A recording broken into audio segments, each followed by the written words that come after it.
काम छोड्छु अब साउलाई भन्नु पर्यो यहाँनिर काम पनि चलेको छैन भोटी पनि छैन यस्तो कम्पनीमा के गरी बस्ने हो भनेर सोचेको आज ठ्याक्क 2 महिना भयो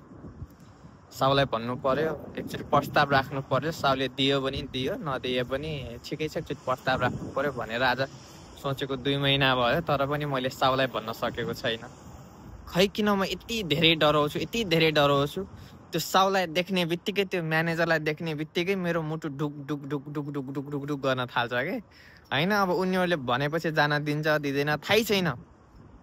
तर पनि यति डर लाग्छ कि भन्नको लागि यति डर लाग्छ कि त्यो हिम्मत त्यो आँट नै नभए जस्तो लाग्छ कि हैन अब एक्लै सोच्ने बेलामा चाहिँ अब म भन्छु यिनीहरूलाई जसरी हुन्छ यस्तो 4 बजेसम्म मात्रै काम गरेर त कामै छैन नि पैसा कमाउन आएको हामी यहाँ पैसै नबस्ने भयो किन काम गर्ने हो र भन्ने जस्तो फिल हुन्छ के भन्न खोजिरहेको छु तर मैले भन्नै सकेको छैन मलाई मात्रै यस्तो हो कि तपाईहरुलाई पनि यस्तै हो साउसँग कुरा गर्ने क्रममा